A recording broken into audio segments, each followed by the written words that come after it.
Brevant TV uri kwizera ko ekiporo muhungu wa mwese muramuze cyane. Hanyuma nawe ko kuri Brevant TV amagambo ni make y'uno mwaka ariko ngiye gomba kwivugira. Nawe ko tugo dushaka impano zitandukanye, nabaye impano nyinshi cyane kandi nabone ko impano zishoboye cyane mu muziki, muri football, basket.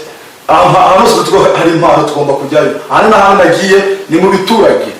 Nakubana mu biturage bari mu mujyi papa wanjye mu mashato. Hano so bakobwa bakina basket baragafashe ariko nabwizo ndabasura. Kora subscribe, duhereze na share, comment, turazemera positive na negative, byose nta kibazo ngiye kuri ngewe ndabyemera papa wanjye. Tutatinze rero kabere ndahera mu masuganje. Umusuganje uraso ngo n'ubungu. Ndahera kuri wewe, amazina bakwitana. Tanyitarivan, akanisho kwita fi. Fi, uganga koga. Nazo natso. Nguko. Hanyuma hirya na negative amafite undi mukobwa. Ewe kumuvuga biranangoye. Bakwitana? Murakoze cyane. Gira amazina menshi cyane. Tubwire mu make. Nitwa Moza Justine cyangwa Furumba abone muzi kuri Furumba. Naje ndijyanye. Okay, hanyuma ndahera hano buryo bwanjye. Fiye uri mu ntoki. Ndi umukobwa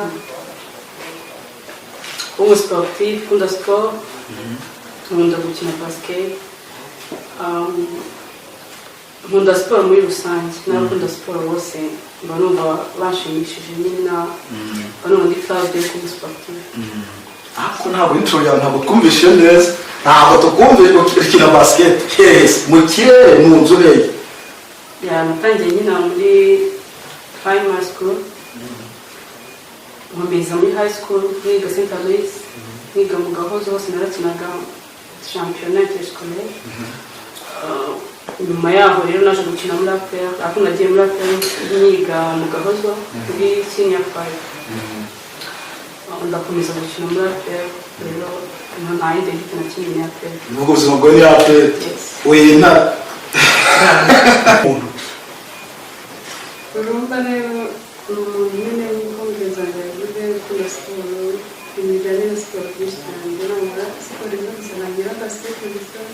Nagariyo nkunda gusa ndakoga, ndakugare, ibintu bijyanye na siporo nyine.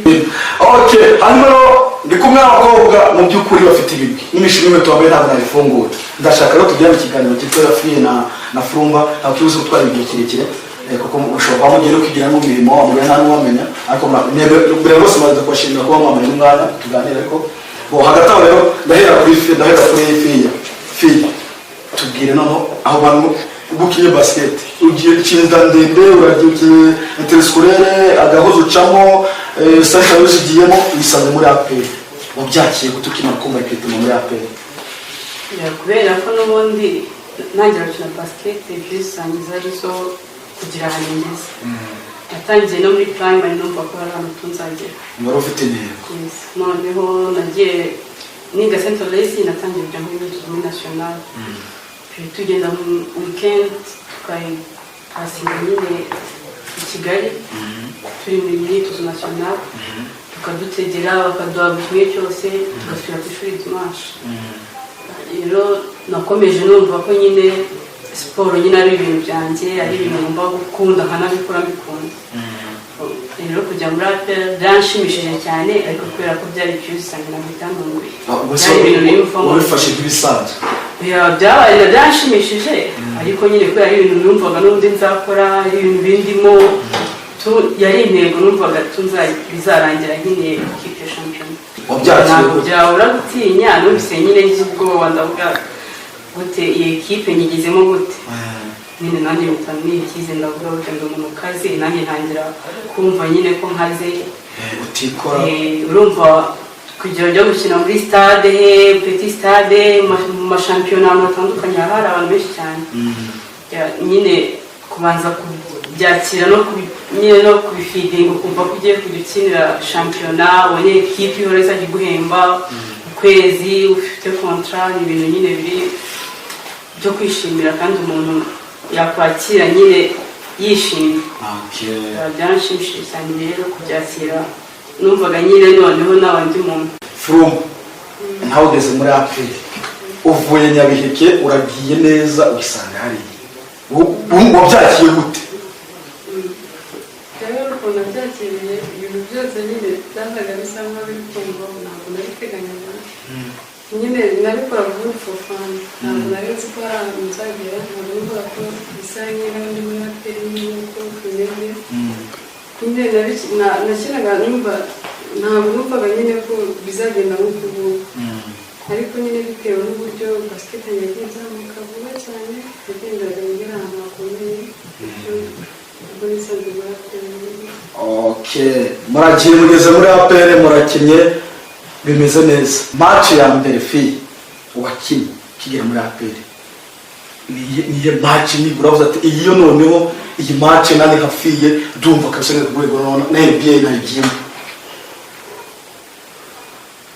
Match njye nakinye bwa mbere ngera muri aperi, match twakinye no ikipe y'aho niyo twakinye nayo, numva nyine irangi nyine kuri cyane, umva ntabwo mvubira akazi iyo utangiye ugeze ahantu nk'ariya aribwo bwa mbere nawe wibyizere nyine cyo kugira ngo udacike intege nyine babone nyine ko abantu ufite imbaraga. Utangiye uri weak bahita babona nyine ko nawe uzagiye gutangira nyine wibyizere, nawe uri proud nyine y'ibyo uri gukora nyine n'imbaraga zikaza. Abakoze cyane. From aho byagereze bite? Njyewe rero byari n'ibisanzwe kuko n'ubundi nagize muri aperi. Ako ibyo byose n'ibisanzwe. Byari n'ibisanzwe none se yari mvuye muri The Hoops kandi nayo ni ikipe muri shampiyona kandi yari ikomeye. Rero cyagukira muri aperi n'ubundi nta cyari gitanga nyine wumvaga nyine ko hari indi kipe uvuyemo n'ubundi aperi yirushanye ifite ukuntu yari yirushaho n'ukuntu numva ntabwo kaburamo, ariko ntabwo byari byatari cyane, ntabwo byari bikanga.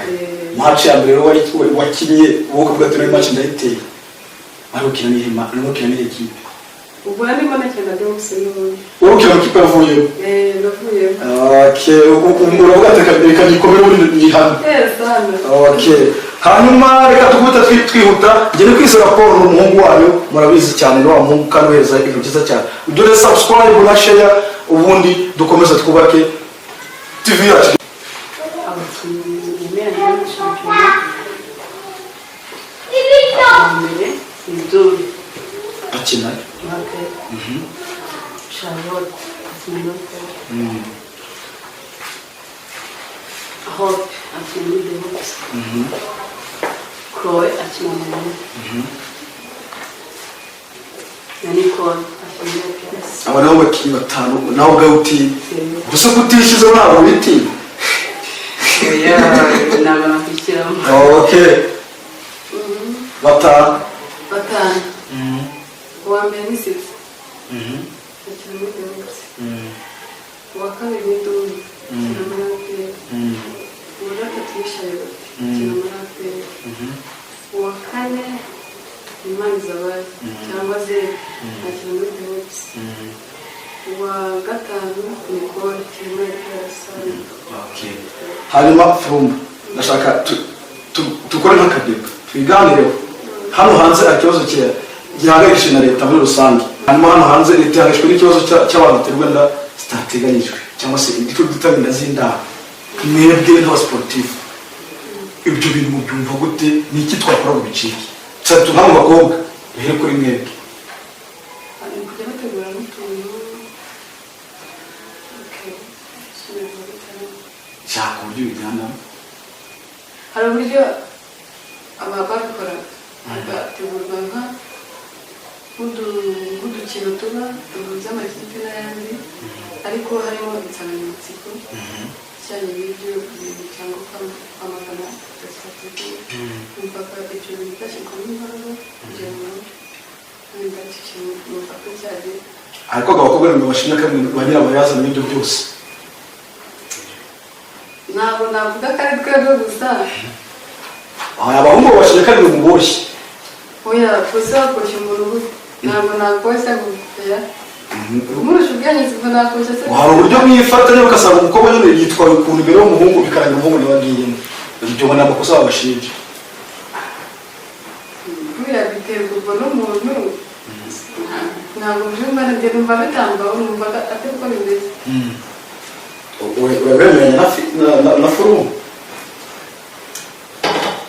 njye ntabwo numva ko gushya abahungu kuko nta muntu woshya undi twese tuba dufite ubwenge kugira igikorwa ari cya babiri iyo byabaye biba byabaye hagati yabo bombi nabo bahuje undi bose babyemera ariko abahungu bashinga kandi mu ba nyirabayazana barabeshya baratubeshya ntabwo twabonye twabonye se gusa hari ukuntu umukobwa yitwara ugasanga nyine byagenze ukundi ese umva atari bo baba batwoshya ahubwo ntabwo icyo kibazo nicyo nibaza nubwo nibo batwoshya ndetse wamwoshya gusa abahungu urabizi abakobwa sometimes nyine nabo boroshye mu mutwe nta kuntu rero umukobwa yapfana agiye koshya umuhungu burya abahungu nabo bafata ibyemezo kandi nta kuntu wagenda gufata umuhungu mukuru mu gihe yarimo mugenda gushaka ibi n'ibi ahubwo bo baba bari strong wambara uburyo mugira utungo tw'utuyeri ngo mujyana ntabwo nabimenye tubwiye fiye ntabwo ibyo nabimenye ni ukuri ntabwo gusa mbyumva ko twatuboshye hano muri uyu mwanya n'abakobwa mugomba gufata iya mbere mu byo bicike byaba bari twagira gutegura ibiganiro kuganiriza bagenzi bacu cyane cyane ko muri sportif ntabwo bikunda kuba sportif sportif akenshi ni umuntu uba wumva ko time abonye ni iya siporo iyo nta kintu afite cyo gukora umwanya wa siporo iyo nta mwanya wo gutakaza nyine wo gupfa baba bafite rero abo ngabo bibaho akenshi ni abantu baba badafite ikintu bakora baba bicaye icyo njye navuga ni ukubashishikariza gukora siporo kugira ngo nyine uwo mwanya baba bafite nta kintu bari gukora bajya bajya muri siporo kuko ntabwo bagiye muri siporo ntabwo n'umwanya wo kujya mu bindi urakoze cyane fiye uduhaye inama nziza cyane kuri bashiki bacu mushake ibintu mukora bashiki bacu ibyo tubirwanye kandi bicike hanyuma rero reka dusoze kino kiganiro twagiranye kandi akeka kibaye cyiza ariko ntabwo nagira nk'ababaje akabazo kamwe nta muntu buriya nta muntu ubaho adafite ahantu agenda yihebeye bimeze bite ndavuga umukunzi bimeze bite abakunzi n'abatari hamwe neza batari muri kose ahageze uko muga ku muryango wabyemera njye sindimo ariko njye tuvugana ndatangirije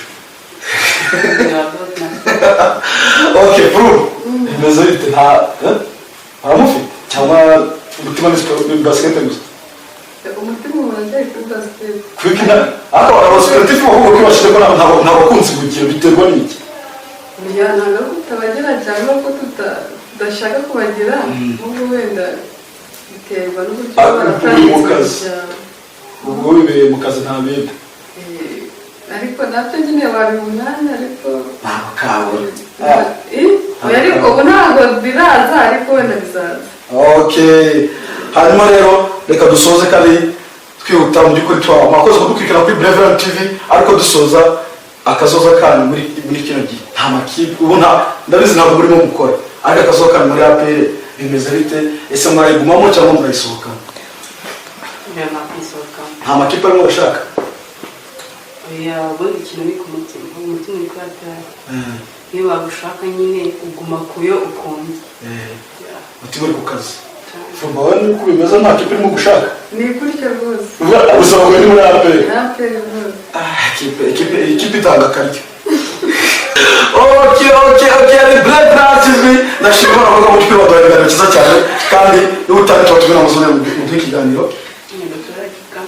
safi from murakoze cyane no fatira microphone tubwira abantu kuri subscribe kuri Beverland TV uri muri kamera ya abantu dukurikiye nyine mukunda ibiganiro byacu ko ni byiza kandi birubaka mukuri like and subscribe mudukurikiye nyine turabakunda cyane arakoze cyane hafi rumba murakoze cyane nyine abadukurikiye mukore subscribe na share na comments nyinshi cyane arakoze cyane rero Beverland TV nta handi nagiye nabamanukiye hepfo Ingarama kandi narababwiye ko nabisoje ko nzajyaho n'ahandi atarangira ngo kwagana sasa rero turashoje ikiganiro cyacu nshimira abakobwa mu dukora ikiganiro cyiza nanjye rero Paul umuhungu wanjye mukunda cyane ndabizi ko munkunda mu muri comment mumbwira ati ngo ukoze neza nkunda gushima papa wanjye hanyuma ubundi utaza bashaka indi nkuru kandi imeze neza.